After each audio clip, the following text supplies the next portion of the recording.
Today is a big day for me because I'm at home, surrounded by walls full of memories. Jack is here too, looking so proud and happy. He's exploring the rooms with excitement, and I can't help but feel his energy rubbing off on me. We're in the main part of my family's house, the place where my dad's dreams came true. My dad worked really hard to make this place amazing, and now it's worth a whopping $100 million. It's like his legacy, something he left behind for me when he passed away. Now, without my dad by my side, my husband wants a piece of our family's legacy. He insists that what used to be mine alone should now belong to both of us. But I know better. I have proof. Papers with my name, Sarah, as the rightful owner. At 42, I work in the digital world, thanks to my job at an online bank. This career wasn't just a whim, it was shaped by the values my parents taught me about money management. They showed me how important it is to be responsible with finances, lessons I still carry with me today. Growing up with money, my parents taught me to respect it and not take it for granted. Despite our wealth, they made sure I didn't grow up spoiled. My allowance was just like everyone else's, and we didn't eat fancy meals all the time. I went to a regular public school, not some fancy private one. But somehow, rumors about us being super rich spread anyway. People thought my life was all about luxury and fun because of our big house and money. Sarah, with your huge house and all your money, life must be easy, right? You must have all the cool gadgets and games. Can we come over and play? People often asked me these questions, thinking I had everything. But the truth was, my life wasn't as extravagant as they thought. I didn't have the newest toys or gaming consoles, but people still assumed I did. Sometimes it felt like everyone just wanted to be my friend because of my family's money. Sarah, you're rich, right? Can you lend me some money? People asking for money always made me uneasy.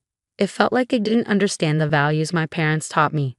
Then, I got into a tough spot when I accidentally broke Maria's gaming console. I didn't have any money at that moment, which made things even worse. Around the same time, Julie and I became classmates. She asked if I had told my parents about the accident, but I was too scared of disappointing them to say anything. I can't tell them. They might get mad. That's why I'm asking you, Sarah, she confessed. Saying no felt awful, especially since I didn't want things to be awkward at school. But my parents were clear about not lending money, so I had to apologize to Julie and explain that I couldn't help. After I couldn't help Julie, she ended up crying. And soon rumors started flying around. People accused me of not helping a friend in need, even though my family was well off. I tried to explain that I didn't have any money to spare, but it didn't seem to matter. Then, Maria said something that really hurt. She suggested that I cared more about money than friendship. Things got worse when Maria and Julie started spreading lies, saying I owed them money and refused to pay for the broken console. The school found out the truth eventually and scolded Maria and Julie. But instead of stopping, the rumors got worse and even reached my parents. My dad decided to deal with it and organized a meeting with their families. Even though they said sorry, I decided to stay away from Maria and Julie after that. I still had to deal with their looks and whispers, but at least there were no more direct confrontations. During dinner that night, my dad shared advice that stuck with me for years. He said it's important to stand by your decisions, especially when it comes to money. Sarah, it's okay to say no, he said with a smile. You don't have to tell anyone about your finances. If someone keeps asking, just say you'll have to check with your parents, even if you know you can't lend money. This lesson about handling money matters gracefully and firmly became really important to me. As I grew up, I became more careful about who I let into my life, focusing on friendships based on character, not money. After university, I made sure to keep my work and personal life separate, avoiding any financial complications. This whole experience taught me the importance of setting boundaries in both friendships and finances, and it's shaped who I am today. When I was 35, I met Jack through a friend, and despite him being a bit younger, his genuine personality quickly won me over. We started casually dating, and before long, it turned into something serious. 2 years later, we had a beautiful wedding, which made my parents really happy. After we'd been married for about a month, my dad suggested that Jack come over to our house. I trusted Jack, but I was worried that he might accidentally reveal some private family stuff because he loves to talk. Still, after a month of marriage, I felt ready to let him in on everything about my family. So I invited him to visit my parents' house. Jack was amazed when he saw my family's house. His surprise was obvious, showing that he hadn't realized how well off my family was. Even though the visit went well, Jack couldn't stop asking about our money on the way home. I didn't know much about our finances myself, so his questions made me feel uneasy. A few months after we got married, my mom called to tell me that my dad was in the hospital. It was a shock, especially since I didn't know he was having health problems. Thinking back to our last visit, I remembered how he didn't seem well, and now I felt really worried and guilty. When I went to the hospital with my mom that Saturday, my dad tried to stay cheerful, but we could tell he was feeling down. He apologized for what he saw as a burden to us, showing his gentle nature. Then the doctors told us he had advanced pancreatic cancer, and it had spread too much for surgery. It was like a punch to the gut. We couldn't believe someone as health-conscious as my dad could get so sick. After the diagnosis, my dad stayed strong. He just wanted us to be happy, which made us all tear up. I wanted to spend every moment with him, but hospital rules meant only close family could visit. He wished for our friends to be around to make happy memories at home, which reminded us of the life he wanted for us. So I promised to keep our home full of joy, even after he was gone.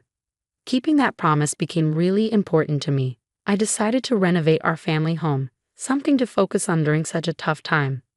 Jack, always caring, worried about how much I was doing for my dad, not realizing the other stuff I was dealing with, like our family's estate issues that I hadn't told him about. When Jack asked about my dad's health, I finally opened up to him about everything we were going through. It was a relief to have the support while juggling work, hospital visits, and all the emotions. However, things got tense when Jack started asking about my dad's money and the family estate. He even suggested getting legal advice, just in case something happened to my mom too. It brought up painful memories for me. My dad had a lawyer he trusted, but Jack's insistence on being cautious with money started causing problems between us. A few months later, my dad passed away after bravely battling his illness. Then, the discussions about inheritance started within the family. I ended up getting a big house worth $5.5 million. But Jack's growing interest in the inheritance, despite me trying to keep him out of it, made things even harder. He was excited about moving into the mansion and kept asking about financial stuff, which caught me off guard. I later found out he'd been talking to my cousin at the funeral, who mentioned how the house would be a waste if it stayed empty. That just made things more complicated. Despite my attempts to explain to Jack that the inheritance wasn't something we shared, he didn't seem to listen. Our relationship started getting more hostile because of it. Even though he was there at my dad's funeral, Jack didn't help out with the memorial services or the legal stuff that followed. As things started to settle down and life went on, Jack dropped a bombshell. He said he changed the ownership of my family home to his name, and he had legal papers to prove it. I was shocked and hurt. Not only did he break my trust, but it also showed a huge lack of respect for our relationship and the boundaries we had. Dealing with inheritance issues brought up bigger problems in our marriage. We had to rethink what we valued, how much we trusted each other, and where our relationship was headed. When Jack told me he changed the ownership of our family home without telling me, I was shocked and hurt. He said he was tired of our marriage and suggested we live together as roommates in the house, with him not giving me much financial support. He even threatened divorce if I didn't agree, which was a lot to take in on top of everything else. I begged him to think about what he was doing and why he made such a big decision without talking to me. He said he'd talked to a lawyer about changing the ownership without my permission. Things got so bad that divorce seemed like the only way out. I was heartbroken and lost, feeling like I had to distance myself from the home and life I'd shared with Jack. I couldn't understand why he'd do something like this, and it felt like money had changed and for the worse. The next day, Jack demanded the house keys, saying the house was his now. This just made things worse. He tried to get into the house, but security stopped him. I showed them the real ownership papers, proving the house was mine because of my dad. Seeing the proof, Jack was shocked. He trusted a guy named Jerry to help him with legal stuff, and Jerry had lied to him. Jack had even given Jerry $360,000 to change the ownership, but it turned out to be a scam. Jack was really upset. He kept trying to call Jerry, but Jerry wouldn't answer. Jack was mad at him for tricking him and taking his money. Then he turned his anger on me, saying I spent too much money on things he thought were unnecessary. He even questioned if I understood how inheritance stuff worked. Even though Jack tried to fix things and suggested we give our marriage another chance, the trust between us was too broken. I asked the security guard to help him leave, closing a painful chapter of my life. In the months that followed, I had time to think about everything that happened. It made me realize how important trust and honesty are in a relationship. What happened with Jack, all the lies and betrayal, taught me to be careful not to let money cloud my judgment. During my dad's first memorial service at our family temple, Jack showed up unexpectedly. Since our divorce, things hadn't been going well for him. He didn't have a job, he had money problems, and it seemed like the people he trusted had let him down.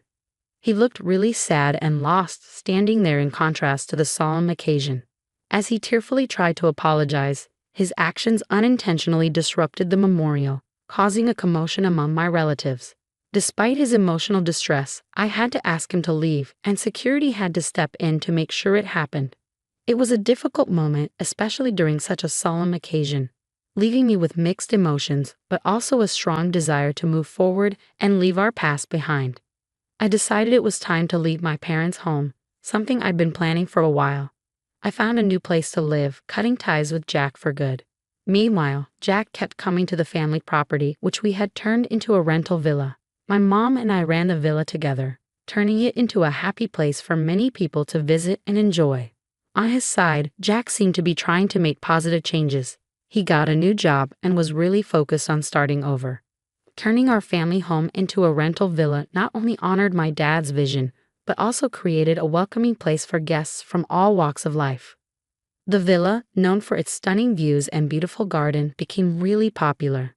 We hosted all sorts of events there, from small weddings to big family parties. Working on it with my mom brought us even closer and made us really happy. As the villa became more successful, we decided to add more stuff to make it even better. We put in a swimming pool, a cozy outdoor lounge, and a fun area for kids to play. We were really committed to making sure our guests had an amazing time, and it paid off. The villa became a top spot for people looking for a peaceful getaway and unforgettable experiences.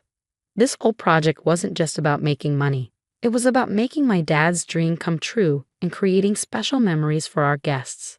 Taking care of the villa's garden filled me with a deep sense of happiness. Seeing our family home turned into a place where people could come together, have fun, and make lasting memories made me really proud.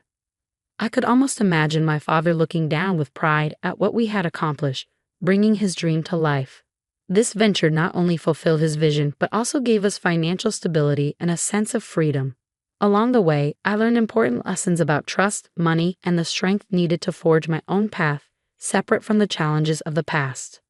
In this journey of self-discovery, I discovered that facing difficulties can actually make you stronger and more determined.